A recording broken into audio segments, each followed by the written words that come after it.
जय श्री बागेश्वर धाम की। कैसे हो भक्तों बालाजी की कृपया से सब कुशल मंगल हो गए। तो आज फिर हाजिर हूँ एक और नई जानकारी लेकर। जानकारी अगर अच्छी लगे तो प्लीज़ चैनल को लाइक शेयर और सब्सक्राइब जरूर कीजिएगा। तो चलिए शुरू करते हैं ये जानकारी। पंडित धीरेन्द्र कृष्ण शास्त्री का दिव्य दरबार। भोपाल की महिला बागेश्वर धाम के पीठाधीश्वर से बोली, आप बहुत क्यूट, नजर न लग जाए। भोपाल की रहने वाली महिला ने बाबा से अपने मन की बात कहते हुए उनकी नज़र उतारने कहा।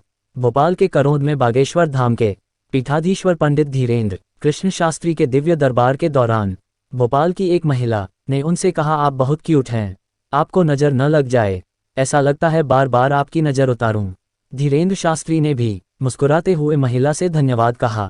इससे पहले दरबार शुरू करते हुए धीरेन्द्र शास्त्री ने कहा, कलयुग में धर्म विरोधियों के मुंह पर झन्नाटेदार तमाचा मारने के लिए ही बागेश्वर बालाजी का दरबार लगता है। यही ही कलयुग में हनुमान जी के चरणों का प्रताप है। जो कहते थे दिव्य शक्तियां नहीं होती, ये सब कपोल कल्पना है, उनकी ठठरी बंध गई। उन्होंने कहा, मैं भी इंसान हूँ, आपकी तरह साधारण इंसान हूँ, कुछ नहीं कर सकता, परचे चमत्कार नहीं होता, जो होता है वो भगवान बालाजी की कृपा से चमत्कार होता है। बालाजी महाराज बड़े कृपालु हैं, जो भी नियम का पालन करेगा उनकी मन की कामना पूरी होगी। अंधविश्वास पर भरोसा नहीं करें, जो देखा पूछा और जो पर्चे पर लिखा है उसे ही सत्य माने। जिनकी अर्जी लगे उन्हें मांस, मदिरा, लहसुन और प्याज का त्याग करना होगा। 1-2 महीने में पेशी के लिए बागेश्वर धाम आना होगा। आइए जानते हैं भोपाल की महिला और धीरेन्द्र शास्त्री के बीच क्या बातचीत हुई। धीरेन्द्र शास्त्री, आओ माइक उठा लो बहना। महिला सीताराम, धीरेन्द्र शास्त्री कहाँ से आई? महिला, मेरी जन्मभूमि कुरुक्षेत्र है, भोपाल में रहती हूँ। एक बात बोलना चाहती हूँ आपसे, मैं 30 साल की हो चुकी हूँ। 30 साल में कभी भी ऐसा नहीं लगा किसी की नज़र उतारूं। कल मैंने पहली बार आपको देखा, तब से मुझे बार बार ऐसा लग रहा है कि मैं आपकी नज़र उतारूं। धीरेन्द्र शास्त्री, धन्यवाद। महिला, मैंने मेरे पापा और हस्बैंड को बोला कि वो बहुत ही क्यूट हैं, ऐसा लग रहा था बार बार नज़र उतारती रहूं। धीरेन्द्र शास्त्री, धन्यवाद, नज़र लगाना देना, हमारी माँ देख रही होंगी। धीरेन्द्र शास्त्री महिला को उसके पारिवारिक जीवन के बारे में बताते हुए, इस बातचीत के बाद धीरेन्द्र शास्त्री ने महिला से उसकी फैमिली के बारे में पूछा।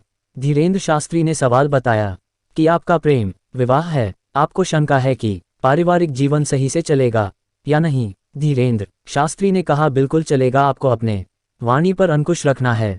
आपके परिवार में 3 अकाल मृत्यु हो चुकी हैं। इस पर महिला ने इसे सही बताया। धीरेन्द्र शास्त्री ने कहा, आपने मुझे चैलेंज दिया था, इसलिए मैंने आपको बुलाया।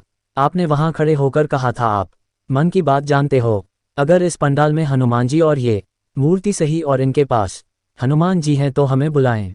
दरबार के दौरान धीरेन्द्र शास्त्री ने ड्यूटी पर तैनात पुलिसकर्मी को बुलाया। उसके परिवार ने कुछ समस्याएं बताईं।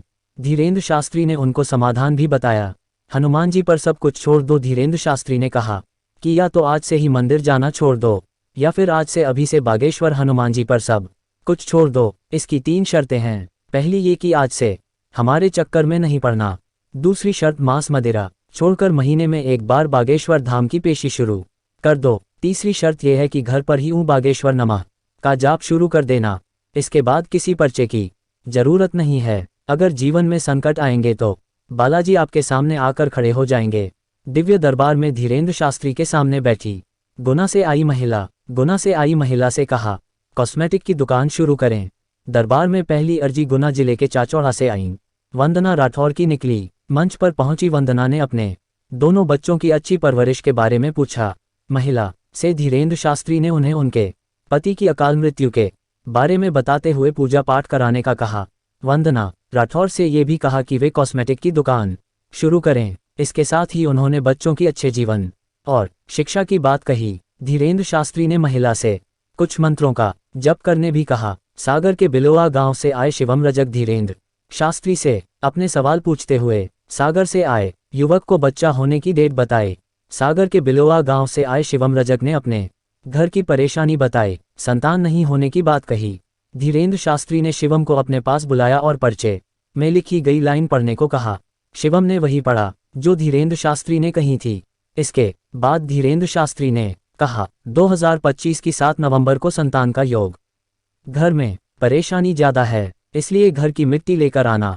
गुना से आए युवक से किया मार्च 2024 तक का दावा। गुना से आए युवक ने अपनी शारीरिक परेशानी बताई।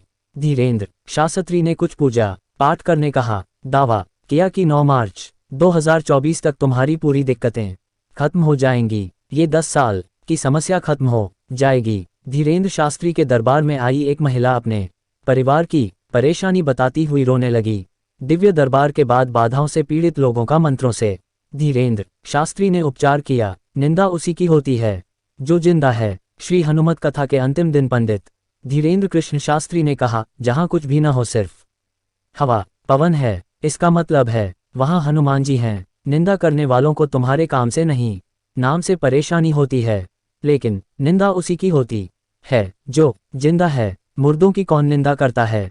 किसी की निंदा से घबराना नहीं चाहिए, बल्कि ये समझना चाहिए तुम्हारा जमीर उसके अंदर जिंदा है। दूसरे दिन कथा का वाचन करते पंडित धीरेंद्र कृष्ण शास्त्री, जिसका चरित्र सुंदर उसका जीवन सुंदर।